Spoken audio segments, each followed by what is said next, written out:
Hi guys and girls, how's it going? Hope you're all having a great week. So here's the first of two videos on the Witcher series. So these videos are designed basically to get you ready for the release of The Witcher 3, which comes out on the 19th of May. They're aimed at those of you that haven't played the first two games and know very little about them and would like a bit of information. And it's also for those that have played the previous games but would like a recap on the key events and characters leading up to The Witcher 3. Now this first video will focus exclusively on the first game. As the story of the first game is so long and detailed, it can be a bit tricky to follow. So instead of just giving you a blow-by-blow commentary on the events in the story, I've decided to first explain the world of The Witcher and the main factions and characters that you need to know, and then finish with a brief overview of the main plot. So the first game is set primarily in Temeria. Now Temeria is part of the Northern Kingdoms, and these are fragmented regions each ruled by their own monarchs, who are continually trying to form alliances, expand and cement their own power. Now in the south is the Nilfgaardian Empire, which are expanding, and at the end of the second game have invaded the north, and the continent really is on the brink of war. Cue the main backdrop of The Witcher 3. Now, one of the main factions in the game are the Witchers. Now, these are a cult of warriors and are basically monster hunters for hire. Now, all Witchers have superhuman strength, speed and abilities. They're taken in often as young children, and Witchers to be are subjected to intense chemical processes. They're forced to consume mutagenic potions and poisons, and sort of face relentless physical and magical training to basically make them highly dangerous and highly versatile against the vast array of monsters that they are tasked with fighting. Now, as a result of these experiments, Witchers are seen by the majority of the population as mutants and are often treated with scorn and distrust, in spite of their efforts to slay the evil beasts and monsters that plague the world, and their sort of heroic mission really, to protect it and maintain a balance. Now, on a personal level, the mutagens that they are forced to take leave all Witchers with a number of side effects. Firstly, they are sterile and cannot have children. Consequently, as a result of this, the Witcher cult is actually slowly dying out, and this is a big problem and kind of an underlying issue and theme within the second game, and it's probably going to be touched upon a bit further in the third game, hopefully. They are also immune to disease, and they have accelerated healing, and they are able to use simple forms of magic in the form of signs. Now, all Witchers carry a special medallion with them that vibrates when sensing a supernatural presence. Now, the form of this individual medallion can actually differ, as it is used to indicate the school to which its owner was trained. It could be the head of a wolf, or a cat, or a griffin. Their signature weapons are the steel sword, which is used against non-supernatural enemies, and the silver sword, which is used against monsters and ghouls. You can recognize a Witcher from the unique cat-like yellow eyes that they have. The main protagonist of the games, Geralt of Rivia, is thought to be one of the greatest witches that ever lived. He's otherwise known as the White Wolf, and he's famous for his reputation as a deadly monster hunter and a ladies' man. Now, at the start of the game, we learn that Geralt has amnesia and can remember nothing of the past 5 years of his life, nor the events that led to his supposed death at the hands of a mob, up until his wandering through the forest on the outskirts of Kaer Morhen, a Witcher stronghold where he grew up, at the start of the first game. Geralt spends a lot of his time during the two games trying to piece together his past and remember the people that he once called friends and lovers, as well as the man that he was. In the first game, we meet 3 of Geralt's closest companions. These characters become crucial to Geralt's story and development and reappear frequently throughout both games. Zoltan Chive and Dandelion are 2 of Geralt's closest friends. Dandelion is a human poet and minstrel. He follows Geralt on a lot of his quests, and often writes about the romantic and adventurous side of being a Witcher, painting Geralt as a hero and a romantic, which Geralt frequently finds frustrating and annoying. Dandelion is also a well-known ladies' man, which often gets him into trouble. Zoltan Chive is a dwarf who likes a good drink and a good poker game. Now, he is a well-known supporter of elven and dwarven equal rights and supports the efforts of freedom fighters like the Scoia'tael. Finally, Triss Merigold is the sometimes lover of Geralt and a powerful sorceress and advisor to kings and politicians. It is pretty clear throughout the games that she is desperately in love with our main character, and while it's clear Geralt does care about her, just how much is never fully explained, and it's only really hinted at. So definitely within the third game, I think they're really going to explore a lot more about the love triangle between Triss Merigold, Yennefer, who's the supposed love of Geralt's life, and obviously Geralt himself. I'm a massive Triss fan, so I'm pretty much a Triss and Geralt shipper.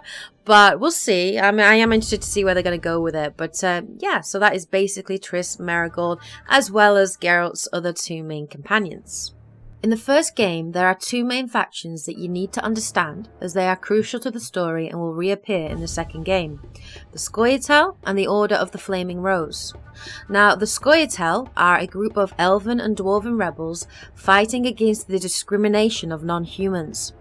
The Scoia'tael's protest against racism quickly turns violent during the course of the game, where Scoia'tael rob merchant caravans, plunder and burn villages, and even kill.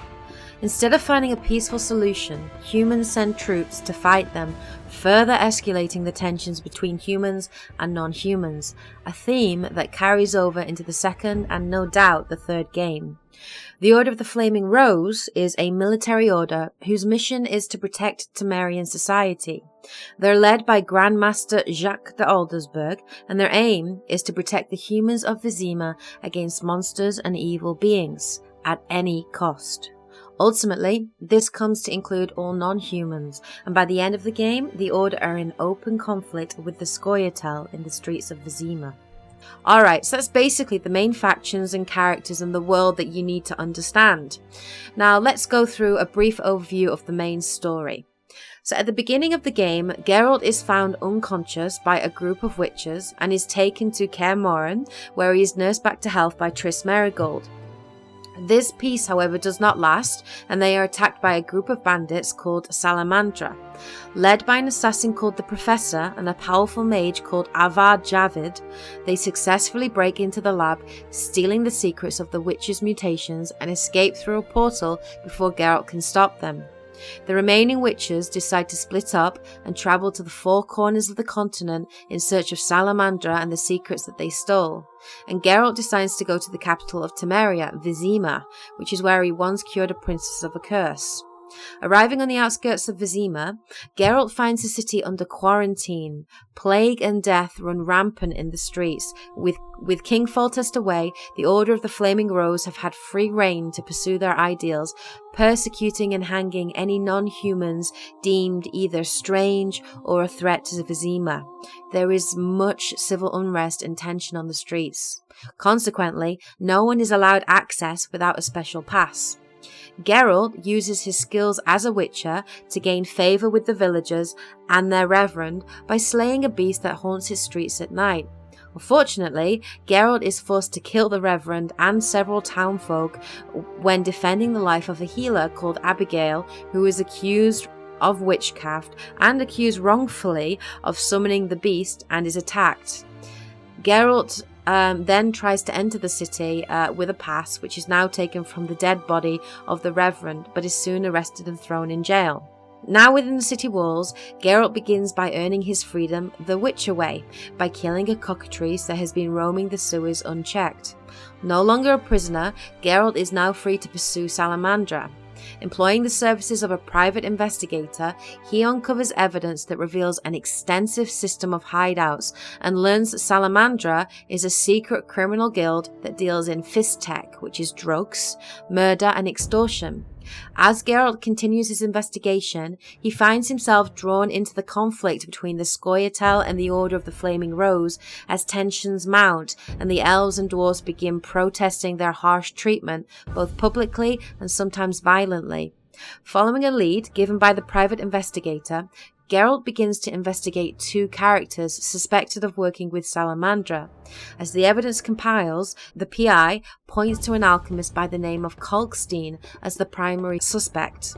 Pushed to aid Kalkstein in his quest to find a mysterious tower, Geralt is led to the swamp, where he is tricked into opening the tower and attacked by Arvar Jarvid disguised as the Private Eye. Overpowered by Jarvid and the Professor, Geralt is left reeling and unconscious, while the Professor and Arvar Jarvid once again escape through a portal. While the whole area becomes the scene of a terrible bloodbath and battle that takes place between the Scoia'tael and the Order as fighting spills over into the swamp. Regaining consciousness, Geralt wakes up in the safety of Triss's home. She explains that she teleported him to safety and begins by introducing him to influential figures in Vizima, including Princess Ada, who Geralt had once cured of the curse of the Striga.